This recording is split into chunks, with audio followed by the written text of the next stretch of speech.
the track there in Ontario, or was it Fontana? I don't remember, but Okay. uh, that was a national track every year. Oh, really? Oh yeah, it was Okay. huge, huge.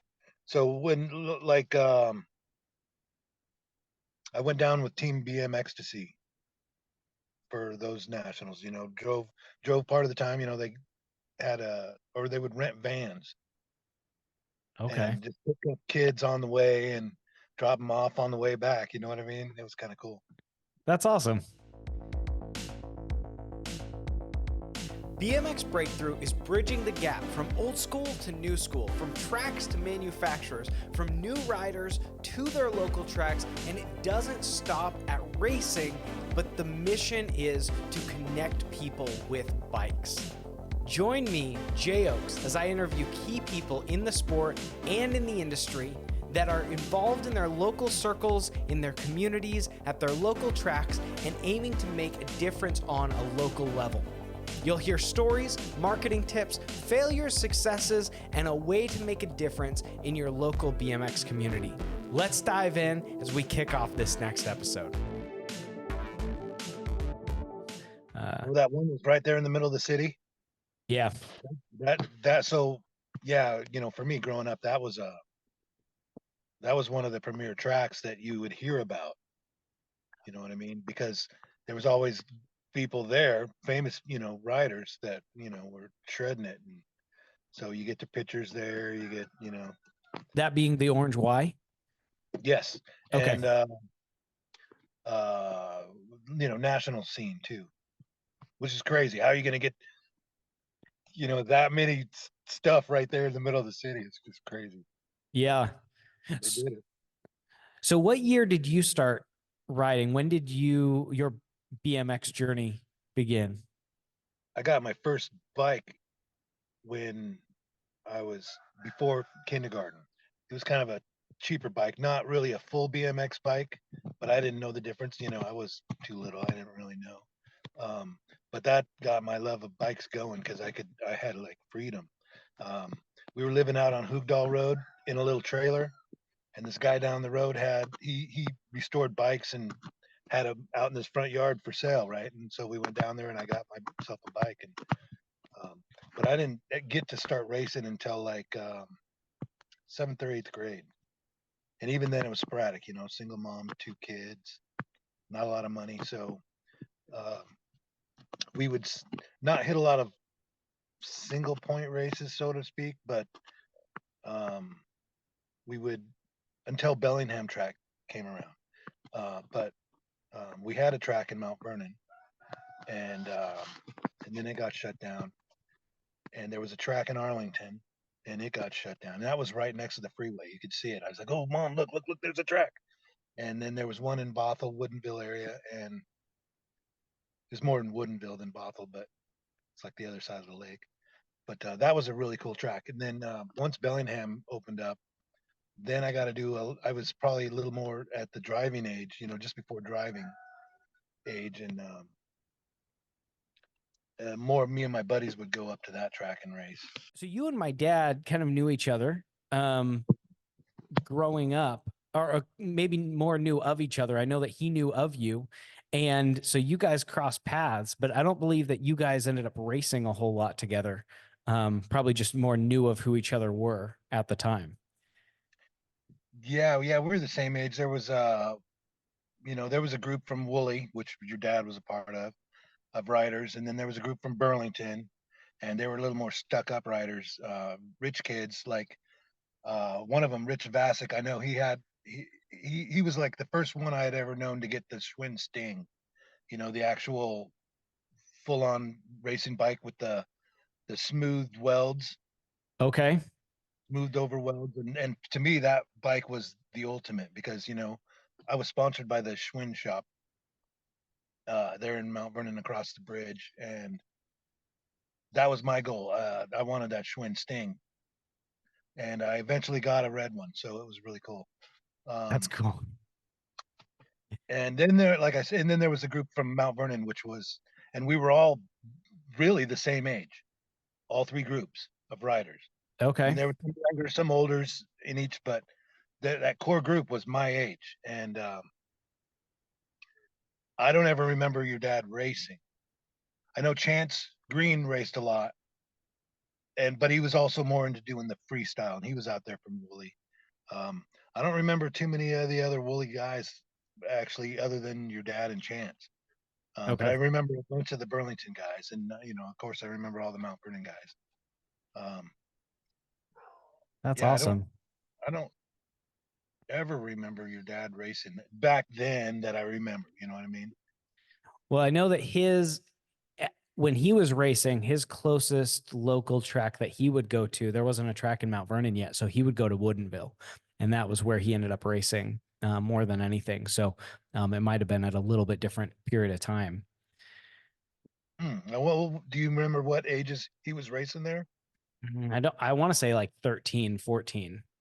Yeah, that's probably same right around me too. The right before that track closed, and Okay. then I think it reopened, maybe a little different spot, maybe, but I know the whole area just filled in with condos and apartment buildings, and it was sad. But dude, I love that track. I dominated on in my cruiser because I had that GT 2624, and Okay.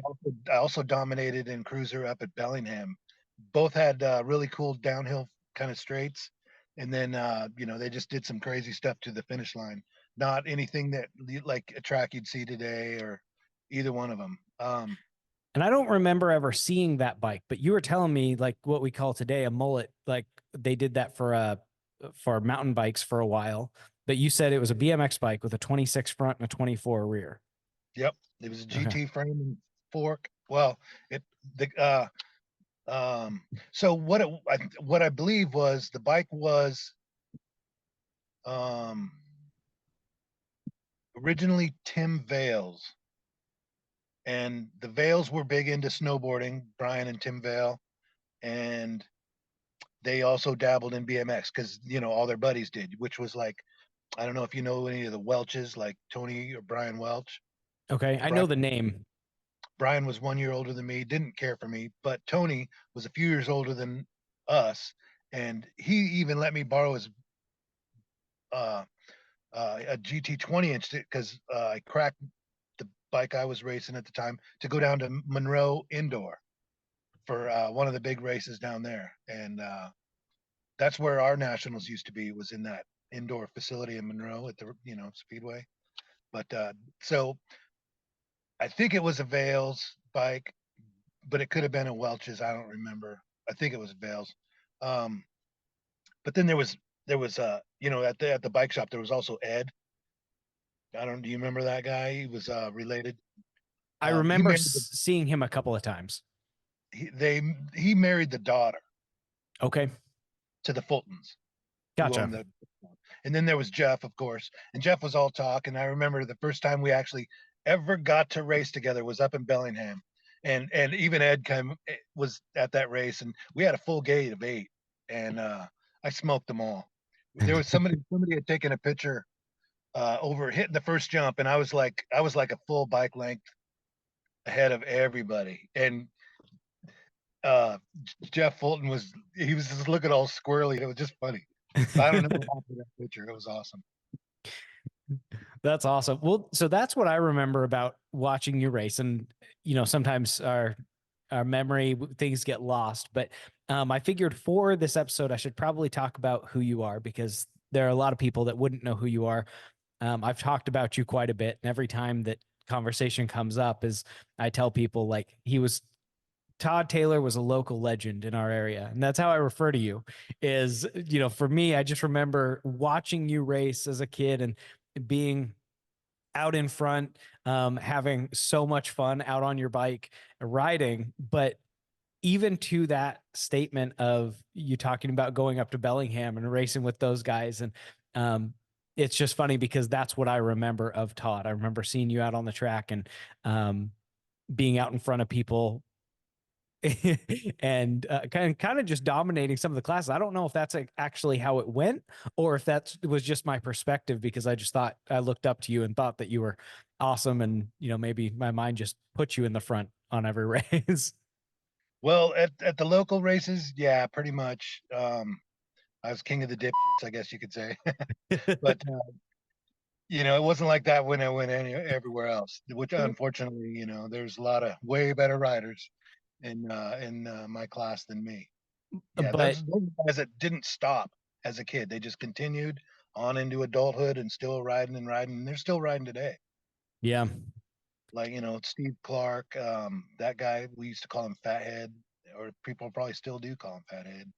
But he never liked me for whatever reason. I had no clue. But huh. him and his little crew, they always snub me off like, nah, whatever. Tie dye. So I was actually going to ask you about that. So your nickname was Todd Tie Taylor, and I would assume that started long before I met you, and at some point we'll end up talking about Team Tie Dye. But how did the whole tie dye nickname take place? And, okay, so I got out of the service and started going with my buddies to like Grateful Dead shows, right? Just cool my head and have some fun. Um, and so I was buying T-shirts and whatnot that were tie dyes that were pretty cool, and most of them were long sleeve because I mean I had some short sleeves too, but the long sleeves were I thought much cooler shirts. And so when I got back into racing, I think I was 29 maybe when I started racing again as an adult, and the only shirts I had were these that were long sleeve because that's the rule, were these tie dye. So that's what I was wearing. And I don't remember which announcer at what track it was, but one of them gave me that nickname, and then it stuck at every track then because word gets around. That's how that one started. But like I said, Okay. I don't remember which one did, but That's cool. one of them did. But it stuck. It stuck because I mean, I still remember it. And then you started Team Tie Dye. I think it's a perfect segue into that conversation. You started a team, and I think the most memorable part, or I have a really memorable part about the team, but I want to ask first, what was the motivation behind starting Team Tie Dye? It probably came from my childhood. Like I said, poor mother, we didn't get a chance to go racing a lot, and when we did, everybody else would go to hotels and whatnot. If there was a big race, well, we'd be camping in the back of our Pinto wagon, and just to be able to afford some of those races. And um, so as an adult, I was like, man, I've got the means. I'm just going to try to help out as many kids race as I can. That same situation. So the tie dye shirts that we had first, I don't know if you were there for that, but we got together as a team and all made them ourselves, and at least I think that's how it went.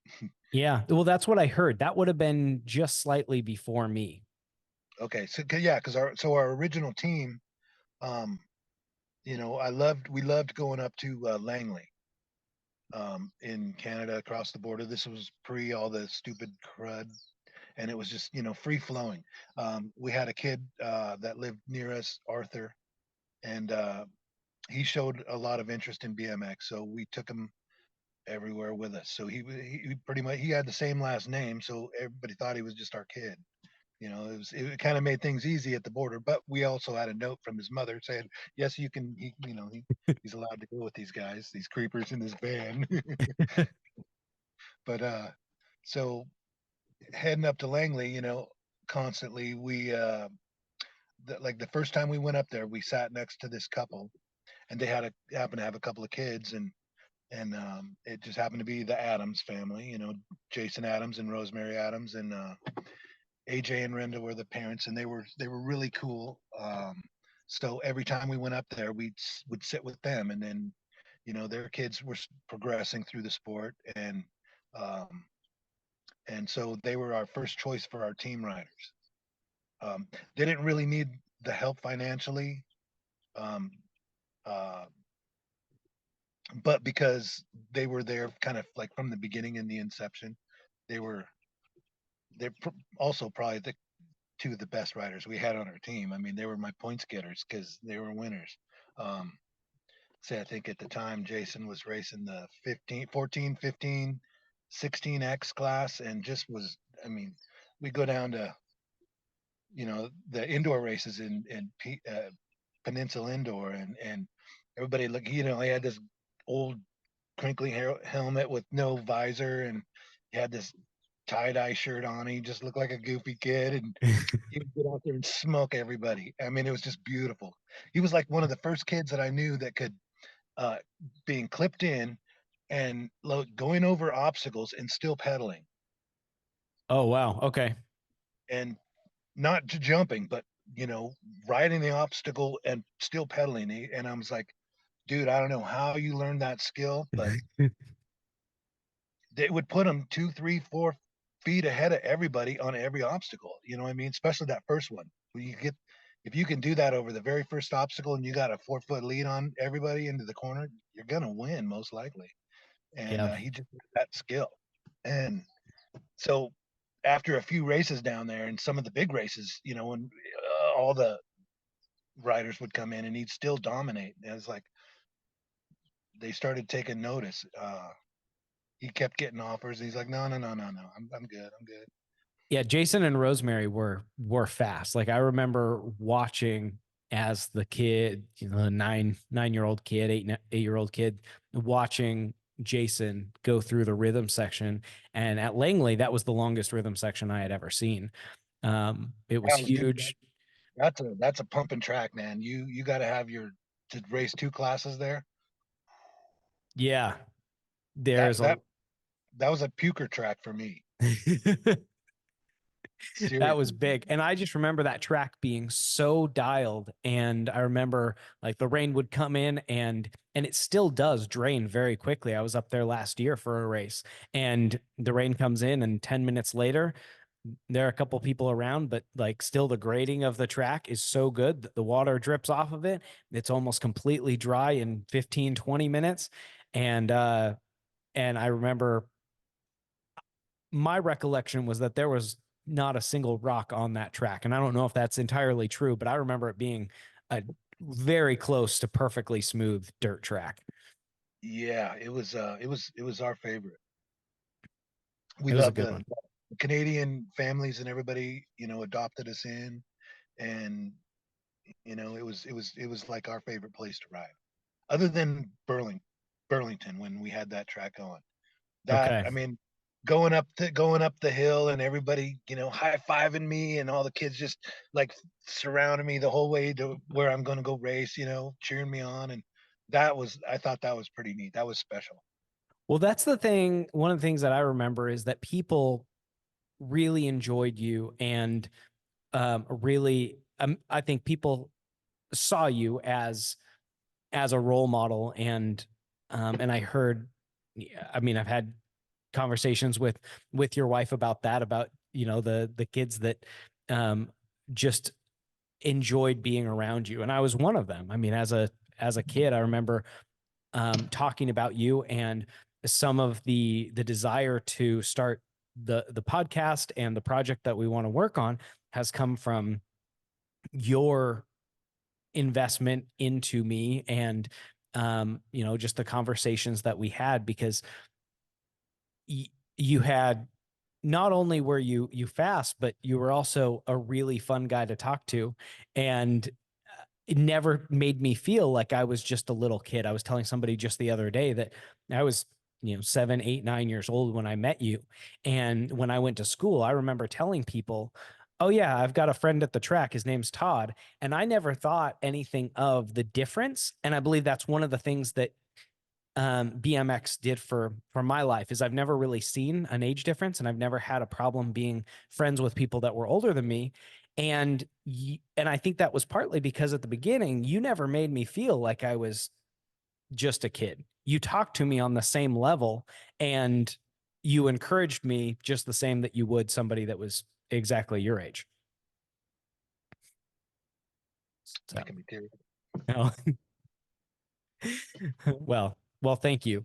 It's, I mean, it meant a lot, and it was a big thing. So when you invited me to be on Team Tie Dye, it was the most monumental part of your team that I remember was that you and Haley had zero results focus. And I don't know if that there might have been a side of like wanting to your team to do better and encouraging them, but it was never results focused, as I felt like it was entirely attitude driven and fun focused. Is that fairly For accurate? I would say absolutely yes, especially for the local races like those like we had Brandon and then Adalberto. You remember those two guys? Yeah. Love those kids, love those kids. But for the local parts, yes, it was all about um, having fun and learning the sport, and I was trying to teach everybody specific skills and training techniques and things that you can do to get better. But now when we went to the other races, I was a little different mindset. I mean, as far as for any of the local kids that went, yeah, it was all still fun and games, but I had my crew that we're there to uh, kick some butt and take some names. And one of those kids was Ryan Randolph and his mother.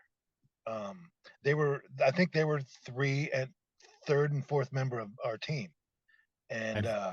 and he now at the time he was racing like I think it was 8X, and he was a little dominator. And they lived down somewhere in past Seattle, closer to Sumner, because Sumner was their local track. Okay. And so a lot of the team members were never around for the actual people I was having on the team sheets were never around for our local races, except for like if the Adams came down, then we would see them. But yeah, or if we had a bigger race at Burlington or wherever. Um, but yeah, my factory team, they were not local riders, so the whole team set locally was definitely different than what it was when we're on the road at the big races. I mean, Yeah. I never even put myself on the team sheets at the big races because you Oh, know what I mean. I wasn't going to make it, okay. Which, and and that's totally fine. I think, and because a local race is 100% different than a large race. And so treating them different when it comes to your team and your level of competition, I think is completely acceptable. so that's how we operated. And it was funny because I don't. I think maybe one race, and it might have been just a double or a triple pointer somewhere. It wasn't a national or anything.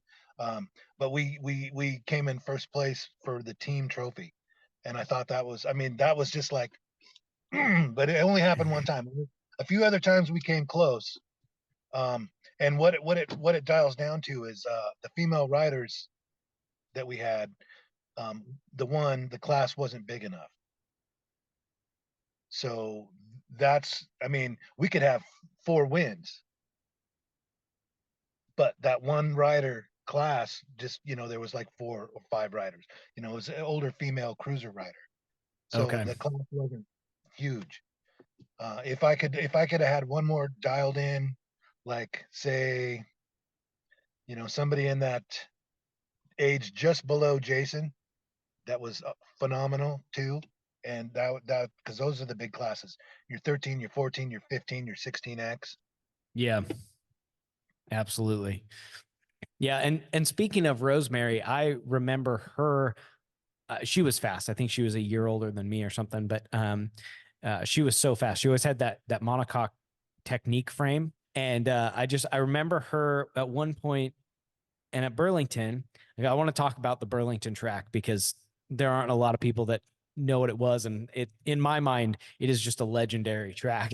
It was so much fun to ride, but it had the starting gate was almost completely flat. And then it was a big steel gate.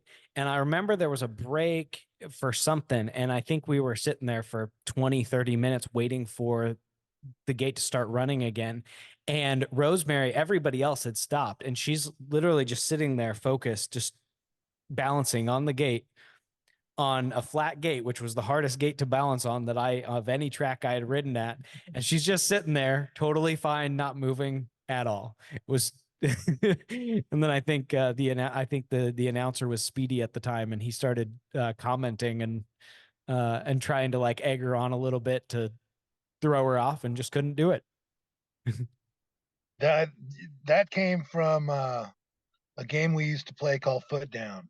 Did you ever get to play any of those games with us I as a team? did. Like, especially on the we would waiting for the ferries. Anytime we'd have to wait for ferries, you got those big huge parking lots. Well, it's like, okay, let's get our bikes, and we'd go out there and all play Foot Down, where you're trying to you're balancing basically on flat ground, except you don't get the bonus of having the gate there in front of you to keep your wheel steady.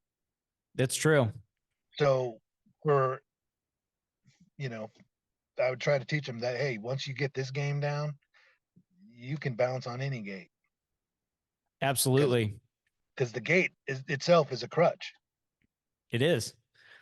I learned, well, I played Foot Down. I learned to play Foot Down because of you. And we had that big concrete slab just to the side of the Burlington track. And we used to play Foot Down on that, which also had the added obstacles of like rebar that was sticking like an inch or two out of it. But I remember playing on that, and then they did another game of Foot Down at Dirty Fest this last year. And I signed up and I was playing there, and it was so funny because everybody kept going around in this circle, and I got out earlier than I wanted to, but I got out because I was arm to arm with Eddie Fiola. So I figured if ever a time to get out, that's the time to do it. But I guess I didn't entirely calculate how amazing his skill is. And so I was leaning on him, and he just rolled back, and I flew out of the circle and ended up putting both feet on the ground. But that was my memory. I don't think I had played Foot Down since I was like 9 years old with you, and then jumped to last year and I played. And everybody wants to watch a fight, right? Like they want to see a battle for that Foot Down. And so I was like, all right, well, I'll give him that. And I went arm to arm with Eddie Fiola, and he rides better than I do. He's got more balance. That guy he was an aerial artist. That's all I could say. He was a freestyle, like the pipes and jumping up out of the pools and the ramps. Man, he was crazy. He was one of the early crazy ones. It's fascinating to watch him ride. And even on flat ground, it's fascinating to watch him ride. Yeah, those. Yep. I never myself was into the freestyle like like Chance got into, and I'm just like, I just like to go fast. Yeah, Try I to go get that. fast. So speaking of the Burlington track, from what I understand, you helped to design and build that track. Is that correct? So originally it was when okay, you remember the Scamahorns, right? Yeah. Great scam. Okay, so he got with me and was like, hey, they're building a track down it, or they built a track down behind the bike store, and man, I can't think of the owner of the Skagit Power Sports. Was it Bill? Oh, there's Bill Cameron, and then yeah, yeah, I think it was him. And then there was the two guys that had the same name, right? And one of Gary. them ran. Two Garys. There was two Garys and a Bill. Yeah, two Bills and a Gary. I don't remember how it went, but yeah, two Garys and a Bill. Yeah. So Bill, being the motocrosser, built it like a small motocross track. It had like a 30-foot tabletop that was like 10, 20 feet tall. I don't know. Big stupid corners, and they're like, hey, we're gonna build a BMX out of this BMX track with this. And I'm like, no, you're not unless we put motors on these bikes, because this isn't cool. So tear down began and rebuild began, and the shape was very similar to what they had to begin with. Okay. And yeah, so when they built the Costco, that's all the dirt that we got for that track. and then they were building something else, and we was like, hey, we need more material because, you know, I think that track that they built had 2 obstacles on it, and one of them was that tabletop that was not for bicycles. I mean, So not that big. anybody could ever do anything with it on a bicycle, but except ride over it. Yeah. Um, so yeah, and then so he pretty much skedaddled out of there. But since what's his name, Robin Briggy, was buddies with him because they were riders together or whatever. I don't know. Okay. He gave it over to him. The pretty much the transformation of that track came down to me and my wheelbarrow and my shovels and my rakes every day after work. So I worked at the auto parts store Wow. on the road, and I would get up, have an 8-hour day, and then I'd immediately go down to the track and start working on it and working on it and working on it, working on it. Every once in a while, I could muster somebody else up to help do something, but for the most part, yeah. And this was well into once the track was open. Okay. So, I had a bunch of kids that I would, and families that I knew from other tracks that I'd say, hey, come down, come check it out, man. I put in a new obstacle. So, like Johnny the Rocket, they loved coming up to Burlington because he's like, man, every time I go there, there's a new obstacle. I love it. So I was like, okay, well, that's my new motto. Before every race, there's going to be a new obstacle. So that was my goal. Thanks to Johnny the Rocket. Um, and then when it came time to, you were racing before we extended that. Like at first it was I think it was a 180 first corner and coming back. And then we changed it to now it's a 90 first corner. And then we extended out into that field and came back. Do you remember that? Yeah. Yeah. So I remember like it was kind of a jank edition because it was we were pretty much called it was a goat trail track. After the first straight, it was a goat trail, but pretty much that track, yeah. I mean, me and Danny Marker could have some battles on side by side through the rhythm, and so I'm like, okay, it's a double goat trail, I'll give you that. And race side by side throughout the entire track. But yeah, after the first straight, it narrowed up. But that's funny. So I don't remember that. I was obviously a lot smaller than you were as an 8-9-year-old kid, being smaller. So maybe I didn't think of it as much, but I remember pieces of that. I just don't remember how narrow the track actually was. Yeah. But it had 7 corners, I think. The final track had, let's see, the first corner was 90, next one was 180, I think. Another 180, and then we had a 90 and a 180 and a 180 and a 180 and another 180. So how many was that? Yeah. 1, 2, 3, 4, 5, 6, 7 corners. Boom. Yeah. And 2 of them were back to back. Yeah. So the last corner, the 7th corner, and the 4th corner. Yeah.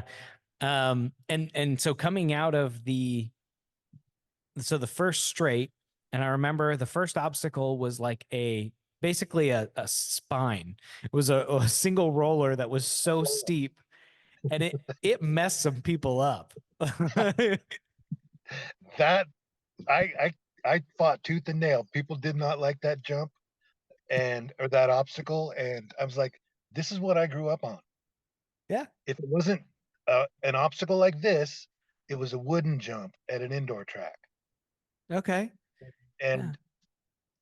I think basically right now, if like somebody was listening and they're trying to draw a parallel, it's like a motorcycle wall jump. Like, I mean, it basically went straight up. Like it took all your speed. And now I will say, Todd, as well, it didn't take all your speed once you got used to it, but it was such a fast roller. And now as a parent of young kids, that's the kind of first jump that I look at and I'm like, slow down, slow down. So, or teach them to lift their front wheel over that thing. That's Yeah. how you do it. And I just love those. I love those single roller obstacles like that. That was my favorite jump on the entire track, because that could once you got it dialed, and if people didn't, well, you just lost 2, 3, 4 feet. Yeah. And Well, then, yeah, and then that first corner was a left 90, and then you went up a hill, which that hill was probably what, 20 feet tall? yeah, probably. Yeah. And then you came downhill into a double, which messed me up a lot of times. That I had to slow down for that jump. Okay. That sounds about right. I jumped it a couple of times. I also remember like trying to learn how to manual on my Redline RL 180. And I remember looping out and landing on my back hard a few times. Ooh, And sorry. no, it was a fun track. I remember like I have this vivid memory too of you mentioned Dan Marker and watching you guys race, and out of the second turn was the 180 and then the right 90, and there was a tabletop right there, and I remember when he got a concussion coming off of that tabletop. And anyway, that track was so much fun to ride, and as a kid I loved it. I don't know if I'd probably enjoy it now, but I would assume that when people came to the track that were not locals, they might have had a tough time getting used to the track. Yeah, well, that's a locals rule, right? Oh, so what was it about BMX that caused you as an adult? You said you were 29 when you came back into racing. What was it about the sport of BMX that pulled you back in and held you so close? Well, that bike that Boss frame and fork, Okay. that you now possess and are taken lovely care of. When I went into the service, I built that bike down in California. I was stationed in Fort Ord there in Monterey, and my intention was to race. And I was looking at the local tracks down there, and never really got the chance because my unit was deployed or training all the time. And so I brought that bike everywhere I went until I got out of the service and came back. And so um, my first race back was, and this is how silly I was, but it was a Sumner National. Oh, wow. Was that the And Lumberjack National? it was a Lumberjack National, yeah, because Okay. Gary was still kicking ass then. And he was just a couple years older than me. And to me, one of for me when I was starting, one of probably the best local rider we had was Craig Kelly. And he went on to snowboard phenom, and then he ended up passing in an avalanche. But he was now, because I remember watching him and Gary were the same age, and I remember watching those two battle all the time. And Daryl Young, he was a Oregon rider, raced for JMC. Yeah. He was the same age, and Okay. those two together, man, that was some serious competition. And then two of them went on to become, top pros. Holy cow! And I'm sure Craig, if he would have kept on doing it, he would have too, because I remember watching him smoke people down the first straight. He had first straight skills, man. Serious pumping legs. That's awesome. Okay. So you came back, dove into a national, Yeah. and then were you still living up in the Skagit area at that Yes. time? Okay. Gotcha. And then, yeah, and then I guess what was it that caused you to, because obviously you've always cared about younger riders and helping kids get into the sport and helping families into the sport. So was it just a love, a desire or a result of having seen what BMX did for you or other people, or what was that? Um, I can't. It's hard to say. Although I enjoyed team sports growing up, I excelled at, solo sports where it's me and against everybody else, and that's what drew me to BMX. That and the fact that I just loved being on my bike. I mean, uh, parents probably get CPS called on them today if they knew if the kids were doing the stuff that we did as when I was a kid. I, me and my friends would be out on our bikes from early in the morning till just about dusk, and doing whatever. But we'd be riding probably, I don't know how many miles a day, just all over everywhere. And yeah, I don't think kids can do that stuff today. But this the love of bikes, and um, I'm a very competitive person. Uh, I love pretty much just about any form of racing. I just remember the level, and I already spoke to the level of contribution that you had in, had for me, but the dynamic of having fun in racing. And one of the focuses that we have is just letting our kids have fun. And I'll I'll encourage my kids wherever they're at. And if they want to push a little bit harder, we can push harder. If they want to just go out there and have fun, that's what I want to do. Because ultimately, what I want to foster is 20 years from now, I want my kids to love riding their bike. And I don't want them to feel like, well, dad just, this is what dad wanted us to do. He pushed this. And I think there are a lot of skills. One of the big stories that I thought of you the most in was 2 years ago. So that would have been summer of 22. We were traveling up from California. I decided I wanted to go up I-15. And so we went through Salt Lake City. We had spent some time in St. George. And then on the way to Salt Lake City, I saw that there was a track that was racing called Rad Canyon BMX. And I saw they had a race, and I thought, oh man, I think we can get there. And so anyway, we pushed hard. We had the truck and trailer. It was like a 7-hour nonstop drive. We get there. We had gotten a hold of them via Instagram. We had gotten all registered. We were messaging with them, signed up that way, got out of the truck and the trailer, got the kids geared up. There was a lightning delay on the race, which is the only reason we still got one lap of practice in. And so we showed up, and I was like trying to get some things going.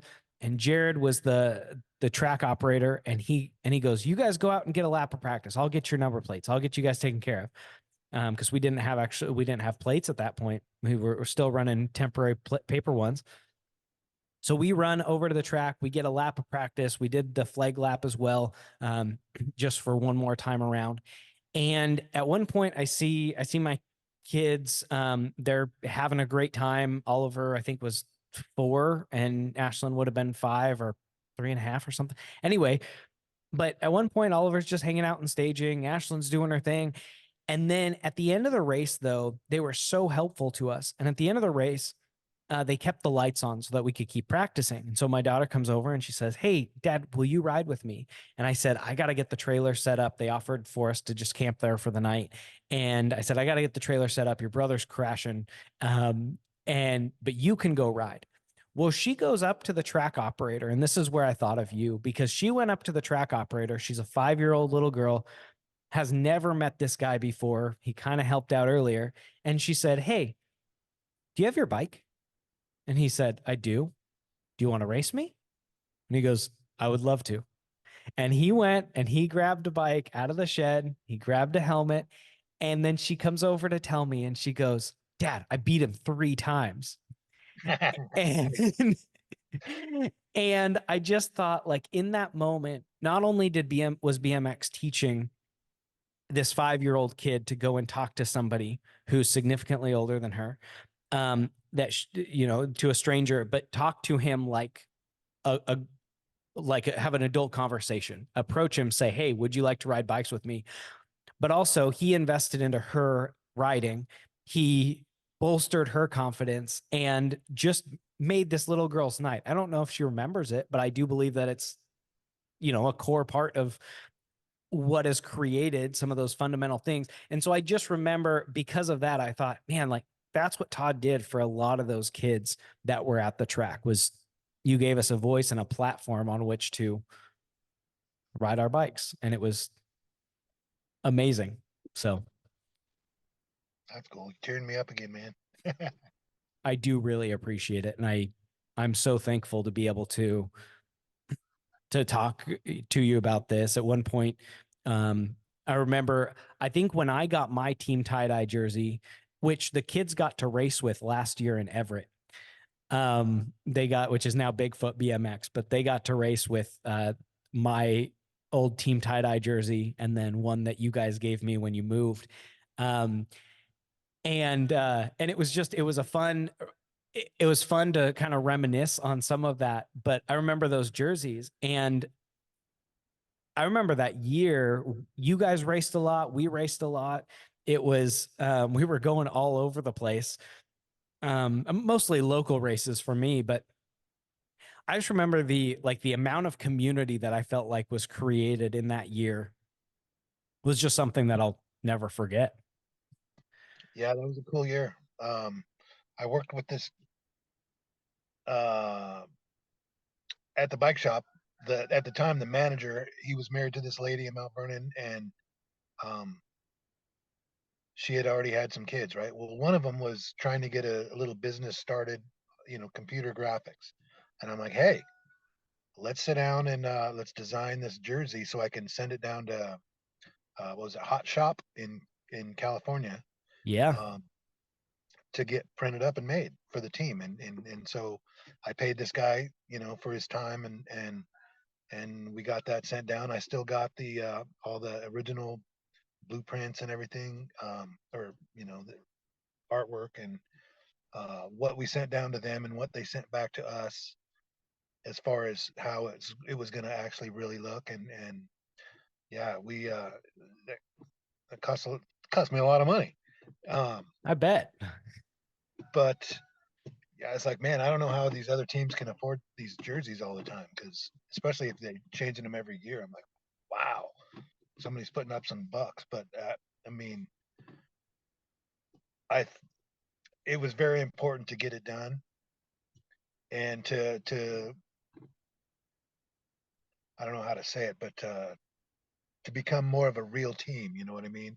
We needed the real jersey, not just the tie dyes that are like, we didn't even have the right ink to tie dye at the time, and so they all faded out really dull, and it was so disappointing.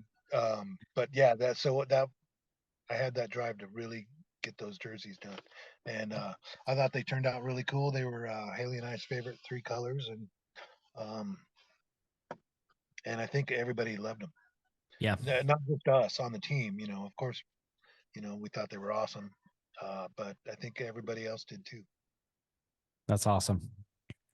And yeah, I appreciate the investment that was made, because I remember you didn't have us pay for the jersey, and it was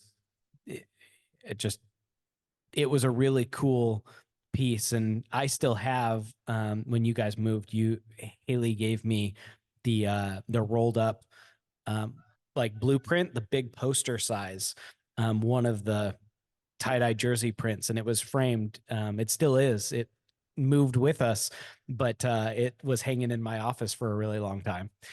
So Cool. yeah. But no, I appreciate what you guys did for both for the sport and for a lot of the local kids, and being able to bring together that community and helping with the tracks over the years. And yeah, just been appreciative. And then obviously last year I got to spend some time racing on your speed series. I've raced both your 20 and your 24 speed series a bit. So those have been fun to ride. Could you tell that they're, you know what I mean? What I was talking about with the flex. The flex to them. Yeah. Yeah. They're a little flexy, but to be fair, I think I would be able to notice probably more now. I don't have it with me for a side-by-side comparison because I have a newer aluminum race bike, and to ride them side by side, it would probably, I'd be able to tell more, but I hadn't been on a race bike in 20 years. And so jumping back onto that, it still felt great. You know, it felt quick. And then I did get a little bit nervous about racing on the 20-year-old carbon fork. So that's why I decided maybe not to race them quite as often. I started having a few second thoughts about jumping things. We were actually down in 22. We ended up at the track in Eugene, is Emerald City Right BMX. there next to Onsen Stadium. Yeah. Yeah, I got a Yeah. funny story about that track. Oh, really? Um, so like I said, I was touring with the Dead, right? Well, they would play Onsen Stadium on our West Coast tours, and it'd be like 3 or 4 shows in a row. And so that whole area, everything, all the parking lots, everything is where people are camping. And the first time I went down there for one of the weekends, we ended up camping together, like Speedy and me and like Dave Boudreau and a few other people. I didn't know at the time, but a few years later, do you remember? Did you ever go down to the Eugene National with the team? Did you go to that one? I did not. I was there one time with Garrett Ballard for I think a Gold Cup race. Okay.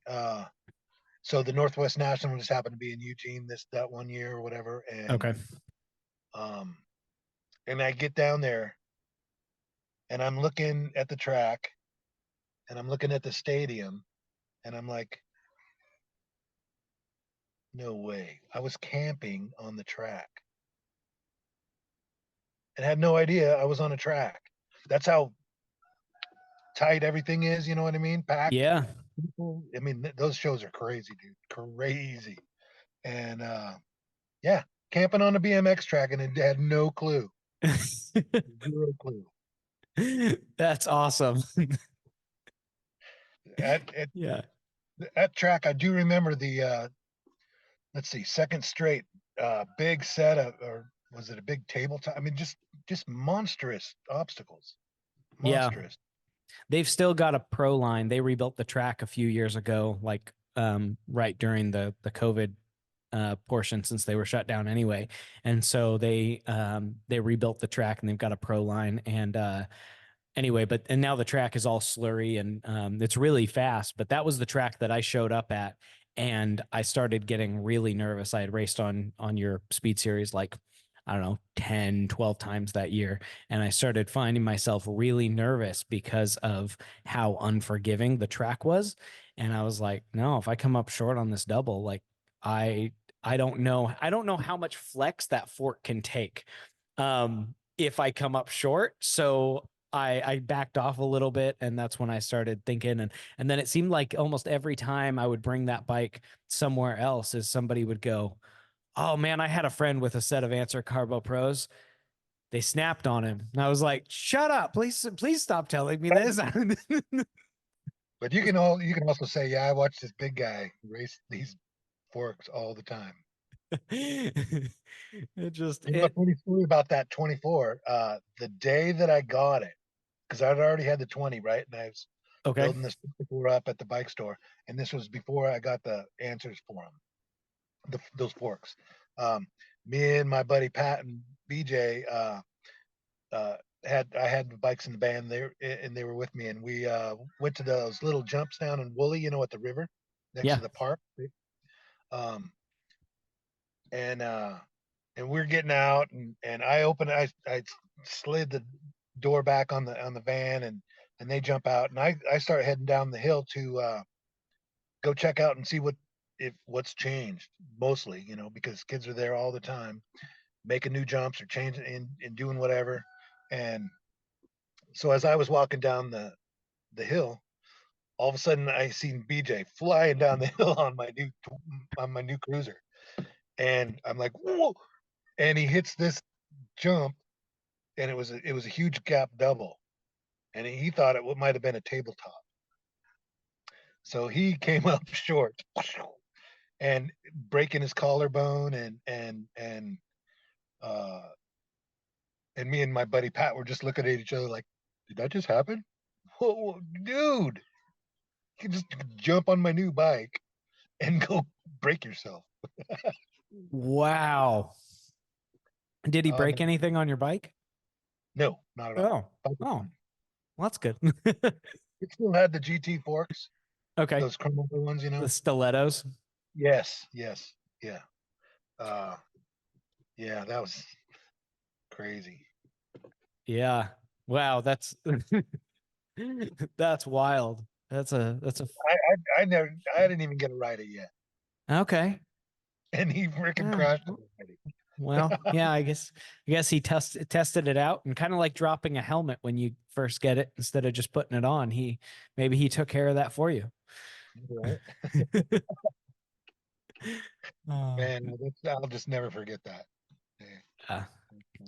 No, that's cool. I no appreciate the conversation and being able to talk and being able to share stories from the Northwest and talking about kind of where you started and your contribution to the sport in the area. A question that I have for you that I like to ask everybody is, who do you know that I should know and have on the podcast? Well, my hero growing up was the Earthquake, Clarence Perry. Ooh, he'd be a And good conversation. if you could get him, that would be really cool.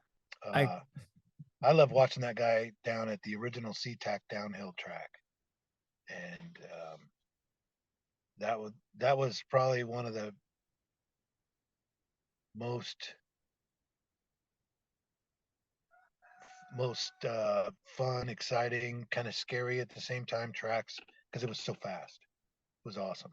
okay.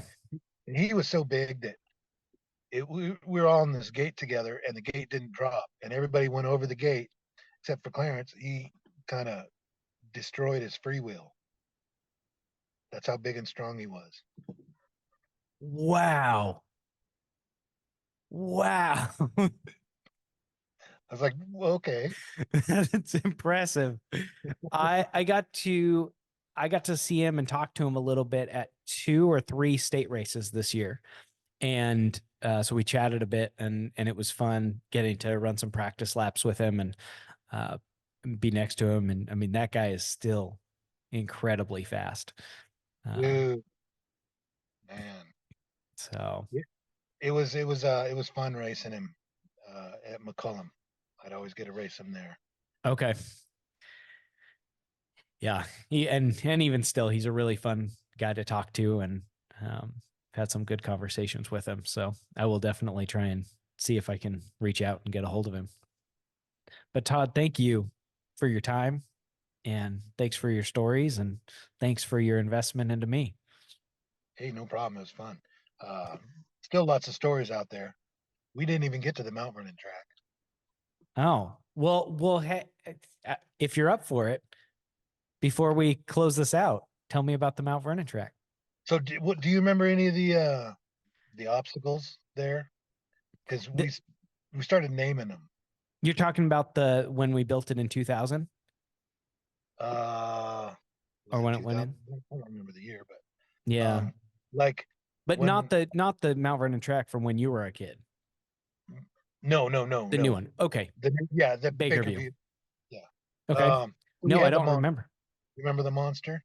No, I don't remember names of them, but I remember the obstacles that were there.